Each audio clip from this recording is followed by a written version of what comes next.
আপনারা যদি হরর সাসপেন্সে ভরা ভূতের গল্প শুনতে চান তাহলে সাবস্ক্রাইব করুন আমাদের বুড়োর আড্ডা চ্যানেলটিকে।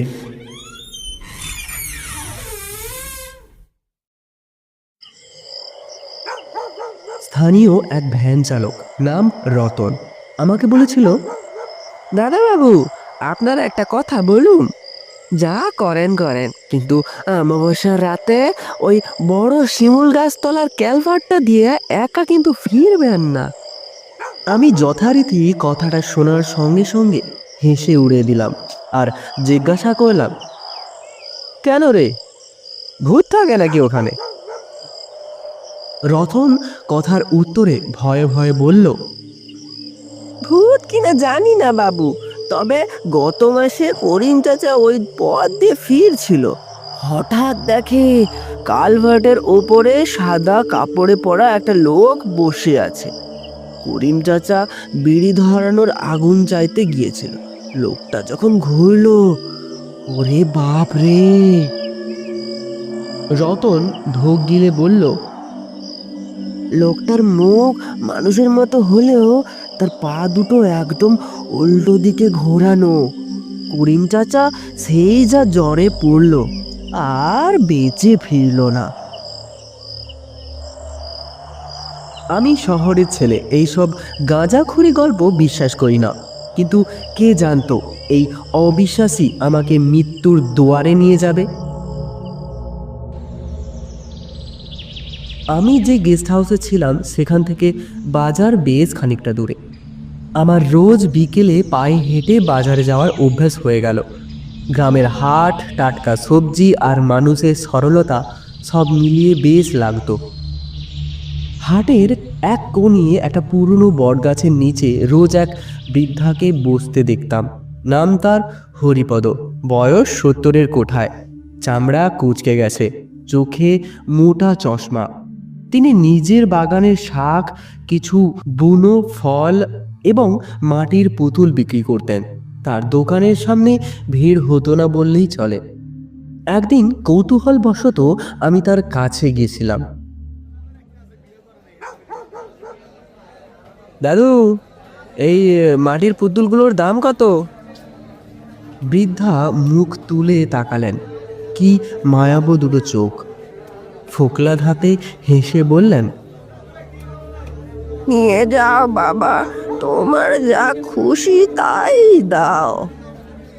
সেদিন থেকেই শুরু। আমি রোজ ইচ্ছে করে তার কাছে যেতাম, গল্প করতাম। জানতে পারলাম এই পৃথিবীতে তার আপন বলতে কেউ নেই। স্ত্রী গত হয়েছেন বহুদিন আগে, একমাত্র ছেলেও সাপের কামড়ে মারা গেছেন। এখন তিনি একা থাকতেন গ্রামের শেষ প্রান্তে, জঙ্গলের ধারে এক কুঠিরের ঘরে। তার একাকিত্ব কথা শুনে আমার খুব মায়া হলো। আমি আমার নিজের দাদুর ছায়া তার মধ্যে দেখতে পেতাম, তাই রোজ আমি তার জন্য চা আর বিস্কিট নিয়ে যেতাম। তিনিও আমাকে নিজের মতোই, নিজের নাতির মতো স্নেহ করতে শুরু করলো। সেদিন ছিল শনিবার। সকাল থেকেই আকাশ কালো করে আছে। দুপুরের পর শুরু হলো মুষলধারে বৃষ্টি।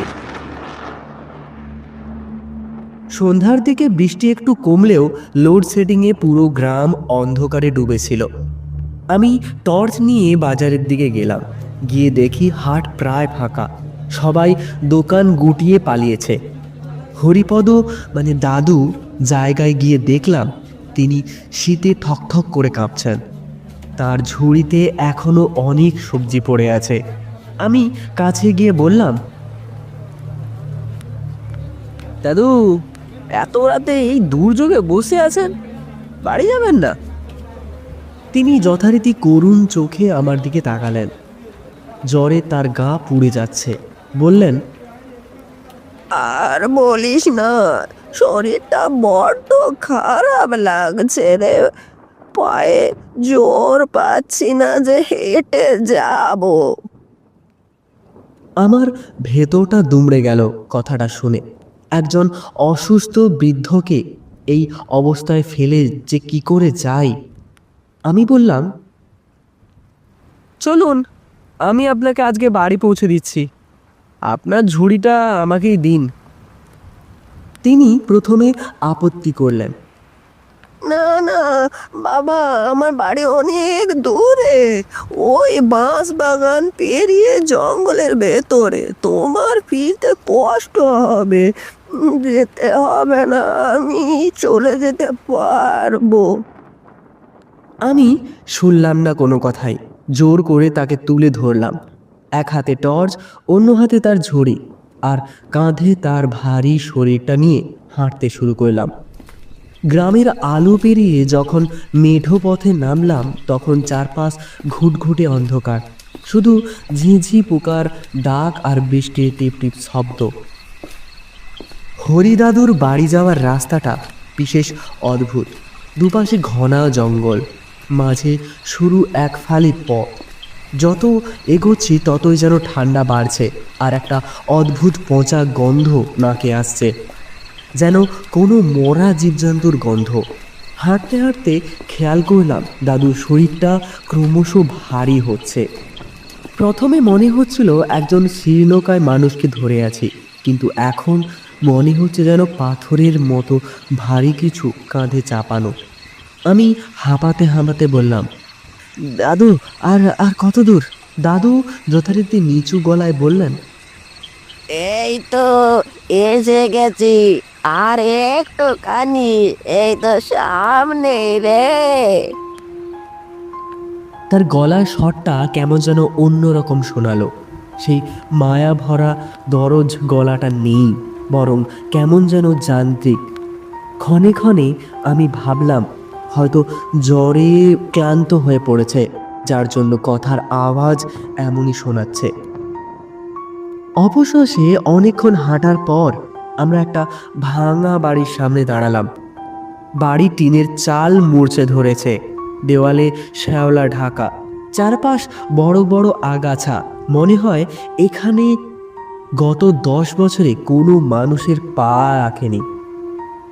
দাদু পকেট থেকে চাবি বের করলেন না, শুধু দরজায় হাত রাখতেই দরজাটা শব্দ করে খুলে গেল।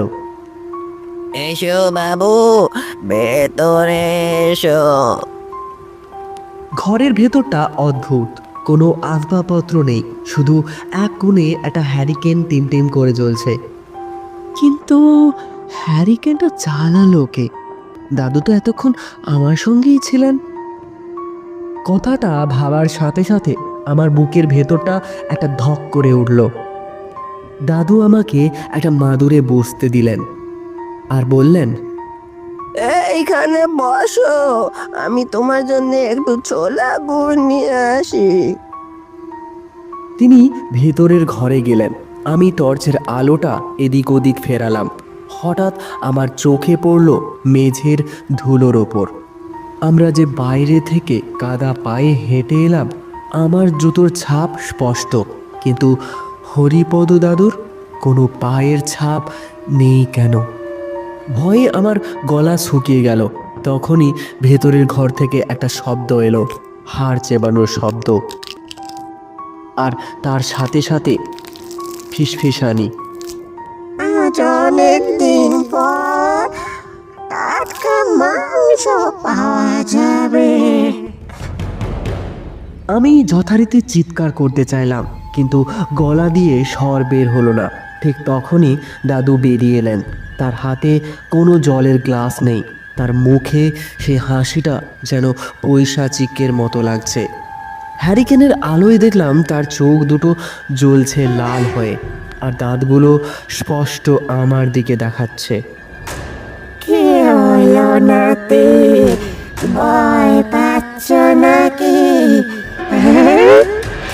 তিনি যথারীতি ফিক ফিক করে হেসে উঠলেন। তিনি আমার দিকে এগিয়ে আসতে শুরু করলো। হঠাৎ আমার চোখ গেল তার পায়ের দিকে। ধুতিটা একটু উঠে গেছে। আমি যা দেখলাম তাতে আমার হৃদস্পন্দন যেন থেমে গেল। তার পা দুটো উল্টো, গোড়ালি সামনে আর আঙুলগুলো পেছনের দিকে, আর সেই উল্টো পায়ের নখগুলো মাটির মধ্যে গেঁথে আছে। গ্রামের সেই রতনের কথা মনে পড়ে গেল সঙ্গে সঙ্গে। পা দুটো উল্টো দিকে ঘোরানো। তুই কি ভেবেছিস আমি সত্যি অসুস্থ? দাদুর গলা এখন যেন বজ্রকণ্ঠ। তোকে ডাকার জন্যই তো এই ফাঁদ পেতেছি। আমি আর এক মুহূর্ত ভাবলাম না, হাতে টর্চ সোজা তার মুখের দিকে ছুড়লাম। তিনি যথারীতি আঘাত পেয়ে একটু পিছিয়ে গেলেন। সেই সুযোগে আমি জানলা দিয়ে লাফিয়ে দৌড় মারলাম।